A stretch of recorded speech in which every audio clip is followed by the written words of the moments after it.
Tell me, piece yourself back together now. What's your vision?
Have a shot in my mouth, please.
There are increasing indications that Planet X, also known as Nibiru, is moving in a precise direction towards planet Earth.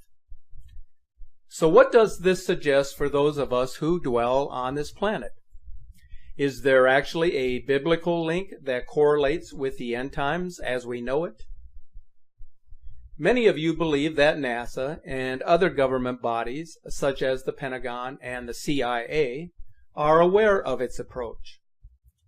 Your belief carries considerable weight, considering the recent publication of scientific studies claiming that there is proof of an unnamed mysterious planet lurking beyond Pluto.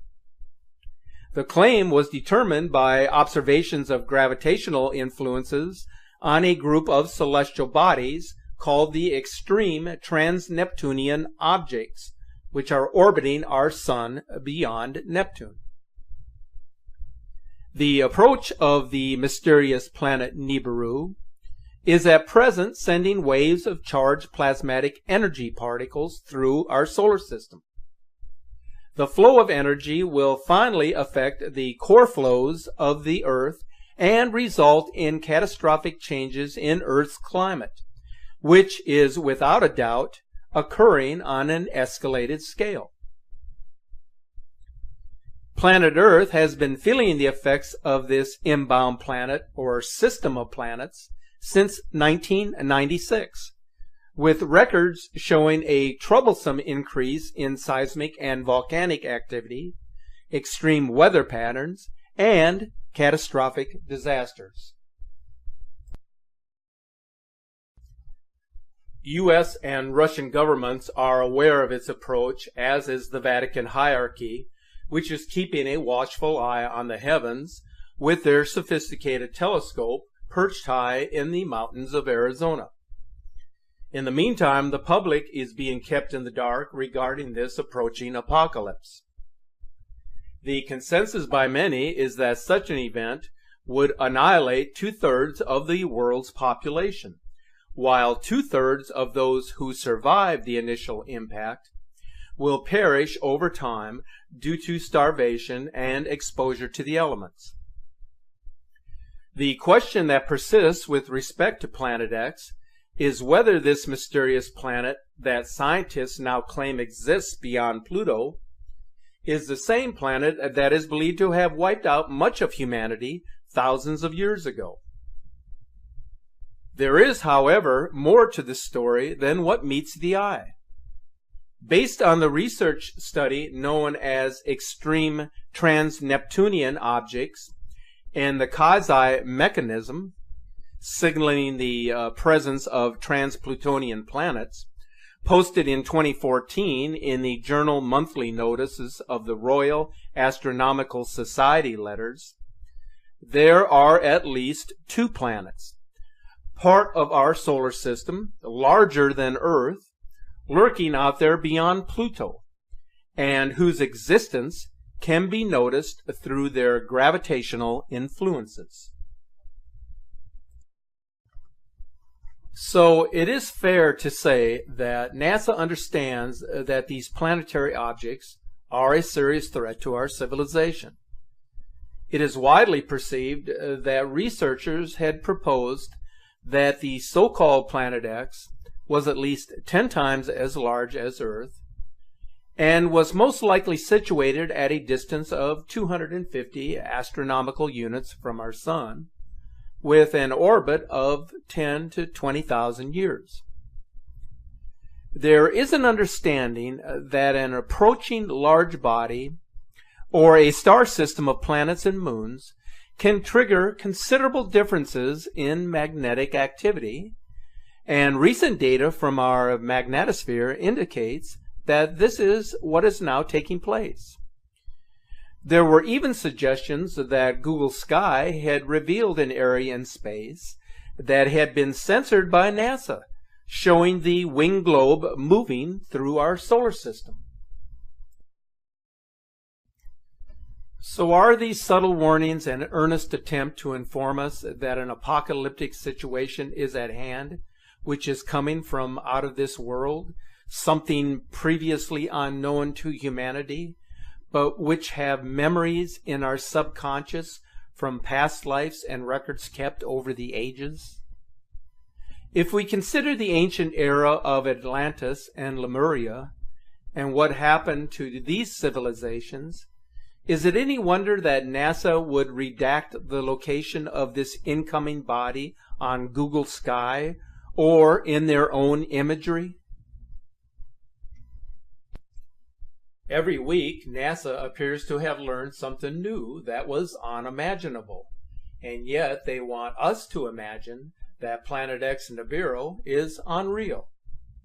As you can envision, the gravitational consequences of a sizable planet moving close to the inner solar system would spell huge problems for planet Earth.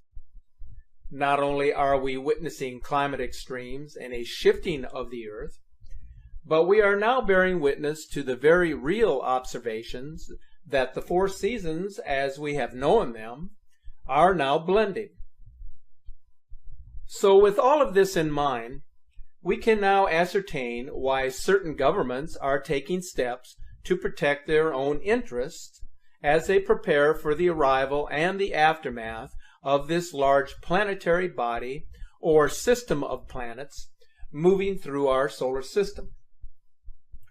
Here is some news that has been widely reported, but which some of you may not be aware of. Russia recently completed building or updating some 5,000 shelters in Moscow. They actually have been quite open about what they are doing, but they haven't specifically stated the actual reason for constructing or updating these shelters. But we do know that they have some facilities that can accommodate up to 100,000 people.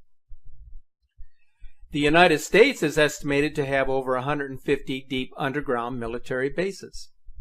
Coincidentally, a huge military underground city exists below the Denver airport. Now, these are entire underground cities that have been under construction since the 1980s.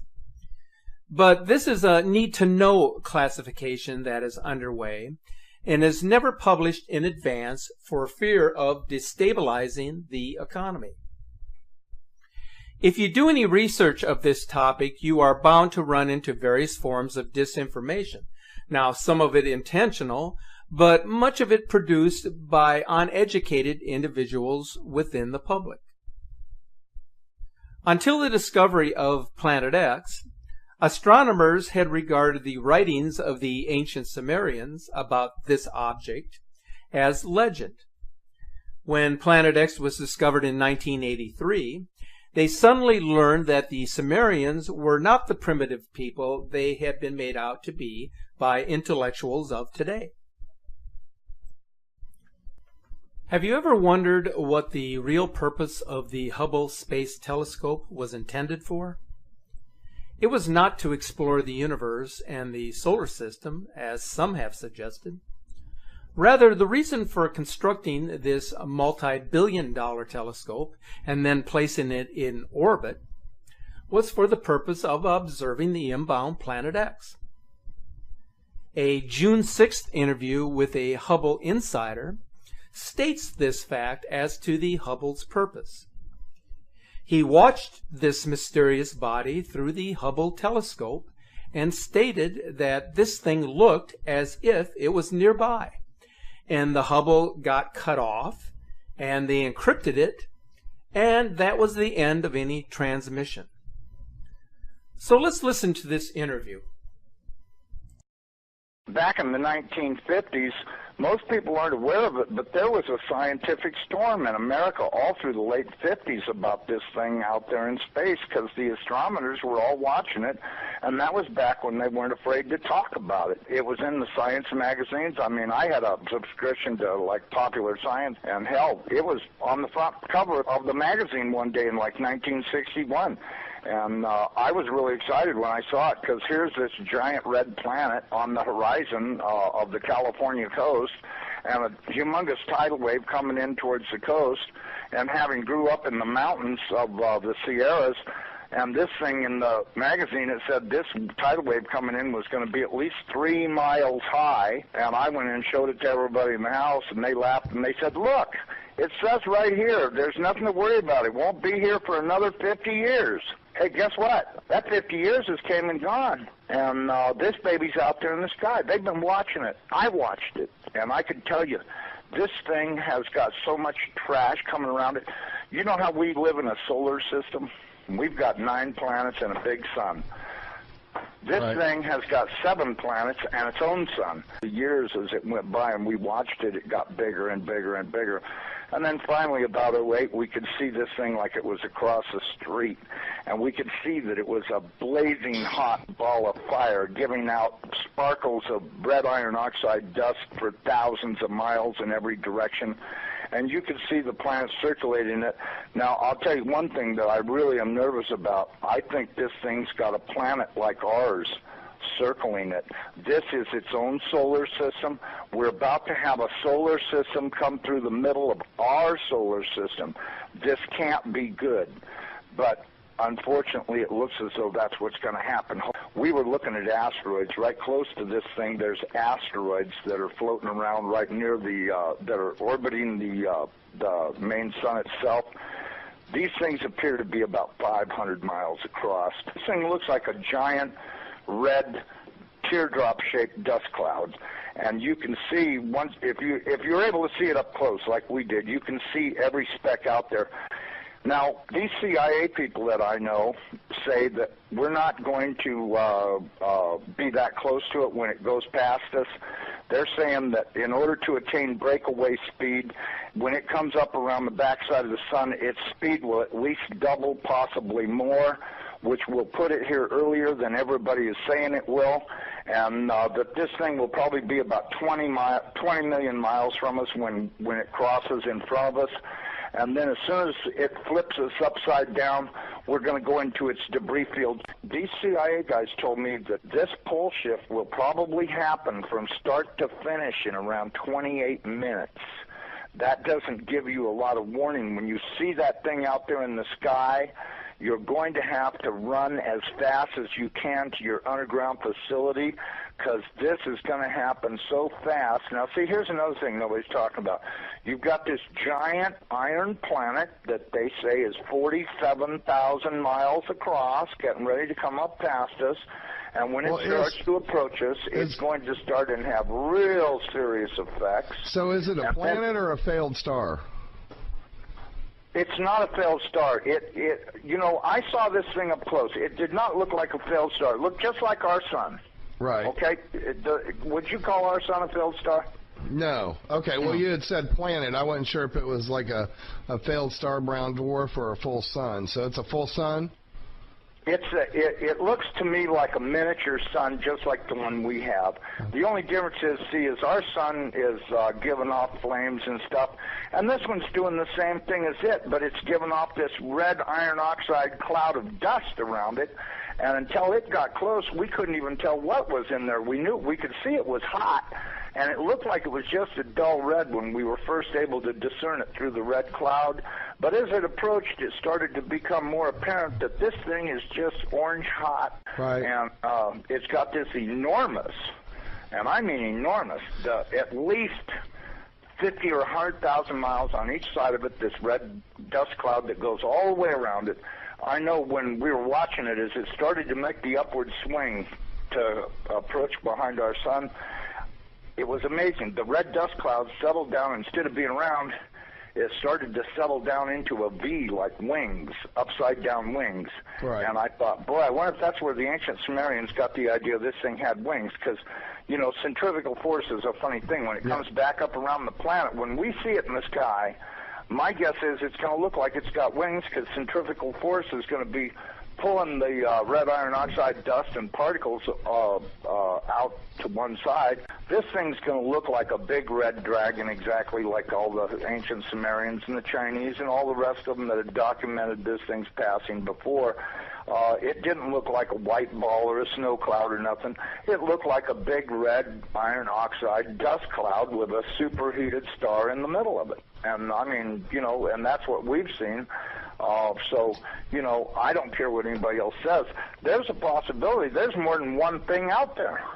You know, I watched it through the Hubble Space Telescope, and when this thing looked like it was across the street, the Hubble got cut off and they encrypted it, and that was the end of any transmissions we had to watch. And we know that the Hubble, in order to be in the shadow of the Earth, had to be at an angle, and so that meant it was looking downward, and this thing was coming up underneath of us, and I tell you the honest to God truth, I personally think this thing is real close to us right now, but, you know, that's just my general feeling that, you know, and I'm a pretty psychic guy. I have the feeling that this thing is right close by and that we're going to see it any time, okay? Because, listen, they've known about this thing forever. And I mean, they've known about it forever. I mean, if I read about it in a science magazine in 1961, that tells you that, I mean, it's only 1,800 years away. How could they not be able to see it when it came around the backside of the last sun and headed this way? Right, right. You have to know they've been watching it, because if you know, Carl Sagan was showing stuff that they took with their old telescopes that was billions and billions of miles away. And this thing's only 1,800 years away. Well, and by 1930, it was only 70 years away. You know, we do estimate that this thing, let me give you a thing, maybe you can figure out your own timeline. We estimated that this thing is traveling around 3,500 miles an hour, okay? Okay. That was our estimate of its speed. Now, it has been picking up speed, And that's the reason why we think it's going to arrive early, because when it comes around the backside of the sun, it's got to double that speed in order to attain breakaway speed to leave the sun and not wind up orbiting it. It's never orbited the sun in the past that we know of, so that means that it's going to have to attain breakaway speed to head back out into space. Now, you look at the NASA videos, photos, and all this other crap those morons put on the internet. This thing is coming in. It's going to, as soon as it goes around the top of the sun, it's going to go back out into space. Right. And it's going to do this really fast. When it goes past us, it's going to go past us so fast that we'll almost have no time to get ready. That's my opinion, but, you know, just drawing it out on paper a few times and thinking about it, and I went, you know, if this thing picks up enough speed to make breakaway speed, then that means it's going to come past us. You know, this thing, according to what I was told, is that this thing is approximately 47,000 miles in diameter, you know, 4 or 5 times the size of the Earth, and it'll come past us, and we won't have a lot of warning, and we won't get to see it in the sky until it's on us. Now, I was told that the poles are not shifting at 42 miles a year. They're shifting at 42 miles a day. And the reason is because this planet is rolling over to face this thing. Now, when it goes by, it's not going to push our North Pole away. It's going to grab our southern pole with its northern pole, and it's going to be like somebody kicked this planet in the ass. That earthquake that it talks about in Revelations, when the opening of the 6th seal comes, from what I've been told, that's very accurate, because that's exactly what's going to happen. There's going to be a massive earthquake when it locks onto us. As it goes past us, we're going to follow it right upside down. The oceans are just going to be roaring from pole to pole, as you could well guess they would, because if you take a planet that's 7,000 miles across and roll it upside down in 30 minutes, you're going to have some real serious problems with wind and water. We should be preparing to expect this thing to show up any time. So this particular insider is stating in the most revealing terms that something ominous is heading our way that NASA has known about for decades. Nibiru, aka Planet X, and referred to by the Vatican as wormwood, has a mass that is 3 to 5 times the mass of Jupiter. Its composition is cesium, iron oxide, iron, oxygen, and ozone. And according to the interview by the Hubble Insider, it consists of 7 planets and moons that orbit it and innumerable asteroids. Its existence is known by all of the major governments of the world, and they are prepared, as I described earlier in this presentation. The object is very big, and until recently it is a red dwarf star visible only in the infrared spectrum. The agent claims that the government is monitoring the system and that in 2008 it could be seen in high detail with infrared telescopes. But the manner of observation is beginning to change. Using deductive logic, a number of independent videos are capturing its close approach now. We can speculate about its existence and whether the images and videos being published on a regular basis are genuine captures. But it doesn't change the narrative that something big is out there. Even the most reputable scientists are coming to the same conclusion that we have been warning about for many years now. That whatever is out there must be found and determined as to its impact upon the solar system and planet Earth. So it's no longer a question of whether it actually exists, but rather its actual location and how long before its absolute impact will be felt on our planet. In closing, I wanted to share with you a few troubling observations that were posted recently on Facebook. The first one is a capture from the Skycam Observatory in Deakin, Australia, showing the two-sun phenomenon. Now, the Sun's companion has been visible in this side-by-side view on all Skycam for several days now, which indicates that the Nemesis system is rising to the ecliptic, as I mentioned in the video which I published on October the 28th. So something is definitely taking place now, and it behooves us to start paying careful attention to the skies.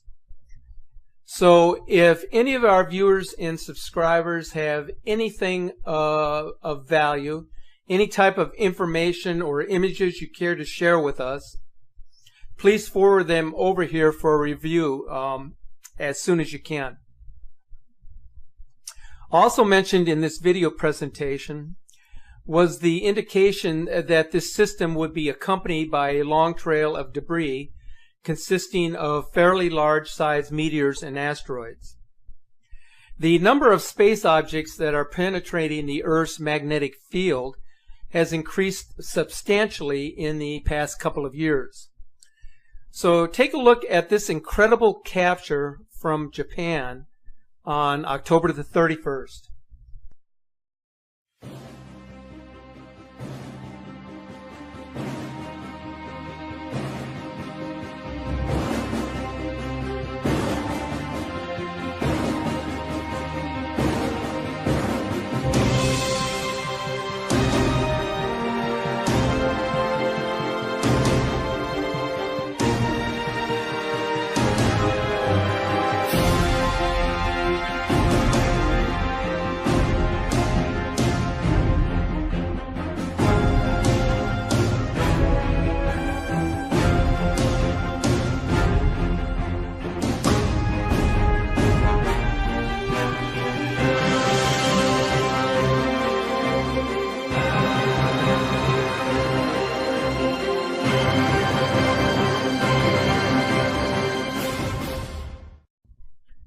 And finally, if this doesn't blow you away, check out this eerie sky captured from Las Palmas, Spain on October the 26th.